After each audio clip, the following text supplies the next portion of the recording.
जयपाल जी, नागौर से। हरिवंश। राधा वल्लभ श्री हरिवंश। महाराज जी पिछले 1 वर्ष से आपके कीर्तन, सत्संग एवं एकांतिक वार्तालाप का श्रवण कर रहा हूँ तथा भगवान शिव की उपासना एवं नाम जप भी करता हूँ। महाराज जी मेरा एक संशय है। महाराज जी, पवित्र तीर्थ स्थानों, पवित्र धामों की यात्रा दर्शन से क्या लाभ है महाराज जी? क्योंकि कई लोग तीर्थ यात्रा पर जाने पर बोलते हैं कि भगवान तो सर्वव्यापी है, तो क्यों दूर जाकर परेशान हो रहे हो? इस विषय में महाराज जी मेरा थोड़ा मार्गदर्शन करें। वो नहीं समझते हैं, वह ज्ञान से युक्त हैं, केवल बातें बनाते हैं कि सर्वव्यापी भगवान। साक्षात्कार किया है सर्वव्यापी भगवान का? जो ऐसी बातें करता ना, वो जानता नहीं। सर्वव्यापी भगवान के साक्षात्कार करने के लिए प्रक्रिया है। जैसे हमने बताया कि मेहंदी के पत्ते पत्ते में लालिमा छिपी हुई, लेकिन फाड़ के देख लो पत्ता आप, कहीं अगर हरे के सिवा लाली दिखाई दे तो मुझे बताना। लेकिन जब हम मेहंदी को एक प्रक्रिया में लेते हैं, उसको बांटते हैं, उसको हाथ में लगाते हैं, काफी देर के बाद जब हम धोते हैं तो हाथ हमारा लाल मिलेगा, मेहंदी नहीं, हाथ हमारा लाल मिलेगा। तो लाली मेहंदी में ही है, लेकिन एक प्रक्रिया से अनुभव में आए ना। जैसे हमने बताया कि दूध में घी है, तो आप दूध में पूड़ी पका के दिखाओ, नहीं पका पाओगे। उसकी प्रक्रिया है। दूध को औटाइए, दही बनाइए, मथिए, मक्खन निकालिए, फिर घी। ऐसे ही सर्वात्म भगवान विराजमान, उसकी प्रक्रिया है। क्या भगवान शिव बता रहे हैं प्रक्रिया? बोले हरि व्यापक सर्वत्र समाना, प्रेमुति प्रगट हूं ही मैं जाना। सर्वत्र हरि विराजमान है, लेकिन प्रेम से प्रकट होते हैं। बात समझ में? अब प्रेम कहां से प्रकट होता है? निष्पाप हृदय में। अब निष्पाप कैसे हो? तो बोले चलो हरिद्वार चलते हैं, गंगा स्नान करते हैं, चलो काशी चलते हैं, वहां चलो द्वारिकापुरी चलते हैं, उज्जैन वृंदावन धाम चलते हैं, संत संग करते हैं, दूसरों को सुख पहुंचाते हैं। अब जब संत संग किया, पता चला नाम जप करो, संयम से रहो, पाप आचरण मत करो, अधर्म आचरण मत करो। अब आप सत की तरफ चलने लगे, असत छूटने लगा। नाम जप से, सदाचरण से, तीर्थों के अवगाहन से, साधु समागम से हमारे जन्म जन्म के पाप नष्ट होने लगे, हृदय पवित्र होने लगा, भगवान को पुकारने लगे, हे नाथ कब दर्शन दोगे, हे प्रभु। अब प्रेम आ रहा है, और जहां विकलता बढ़ी कि अब रहा नहीं जा रहा भगवान के, उसी दिन भगवान दर्शन दे देंगे। कैसी विकलता होनी चाहिए? भागवत में लिखा, रुदुस्वरम राजन कृष्ण दर्शन लालसा। चिल्ला चिल्ला के कि अब जिया नहीं जा रहा प्रभु, आपके बिना अगर नहीं मिले तो प्राण निकल जाएंगे।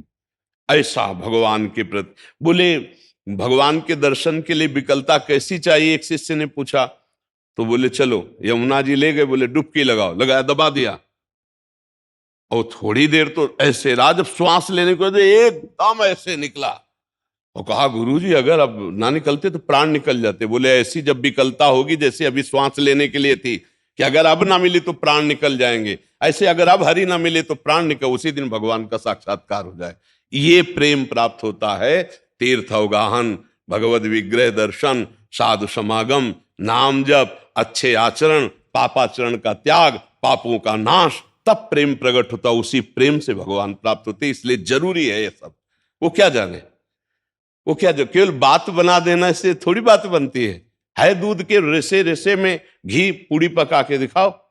गाय के पूरे शरीर में दूध है, उसका एक स्थान है, दुग्ध का स्थान। जब बछड़ा ऐसे ऐसे करता है तो पूरे शरीर के रक्त से दुग्ध बनकर के थनों में आता है।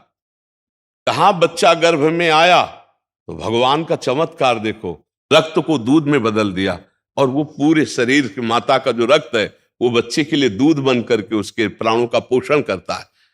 जैसे पूरे शरीर में गाय के दुग्ध विराजमान है, पर आप निकाल नहीं सकते कि यहां से हम कान से दूध निकाल ले, वो थन का स्थान है। वहां जब बछड़ा करे तो पिन्हा जाती है, उसके रक्त का ही दूध बनता है। गाय के शरीर के जो पहले जो पाचन तंत्र में, वो फिर जाकर के बनता है। तो ऐसे ही स्थान है ना गाय के दूध का थन, ऐसे ही स्थान है काशी, द्वारिका, अयोध्या, मथुरा, वृंदावन, ये जो भगवान के दिव्य स्थान है, ये हमारे पाप नष्ट करते हैं, ये हमारे हृदय को पवित्र करते हैं, और पवित्र हृदय में ही भगवान की प्राप्ति की चाह होती है। इसलिए प्रायः जो भगवत प्राप्ति की चाह रखते, धामों की यात्रा करने, 4 दिन यहाँ रुके, 4 दिन, और कष्ट सहते हैं, गंगा यमुना का अवगाहन करते हैं, भगवान के दर्शन करते हैं, परिक्रमा करते हैं, जो कुछ बन सका दूसरों की सेवा करते हैं, भजन करते हैं। इन लोगों की बातें नहीं सुने जो ऐसे केवल गप।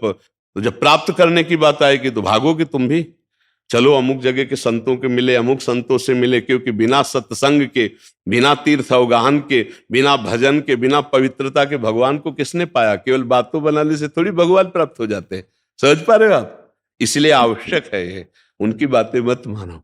अच्छा, वैसे ही आप देखो, आप तो हर जगह घूमते हैं, यहाँ का वायुमंडल कैसा है और बाहर का वायुमंडल कैसा है, आप खुद देख लो। एक भागवतिक वायुमंडल है, नहीं, एक अलौकिकता नहीं लगती वृंदावन में? अगर आपकी दृष्टि सही है तो आपको एक अलौकिक आनंद लगेगा कि भाई ये तो दुनिया से निराला है।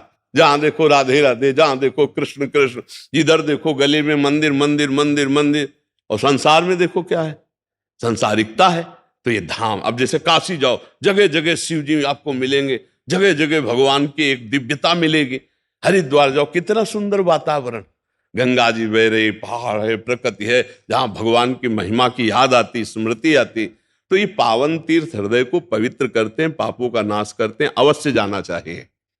पर वहां के संयम जान लेने चाहिए कि वहां पाप ना बन पावे, वहां गंदी बात कोई ऐसी ना हो जाए, क्योंकि बाहर गंदी बात हुई तो वहां नष्ट हो जाएंगे, वहां अगर हो गई तो बहुत मुश्किल पड़ेगा नष्ट होना।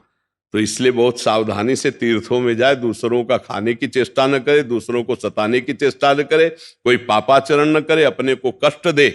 मान लो 2 टाइम भोजन पाते हो तो तीर्थ जाए, एक दिन उपवास करे, एक दिन एक बार आहार कर ले, और खूब भजन करे, खूब परिक्रमा करे, गंगा स्नान करे, नाम कीर्तन करे, ये कमाने जाया जाता है। इससे पाप नष्ट होते, हृदय पवित्र होता है, जीवन उन्नतिशील होता है। समझ पाए आप जी?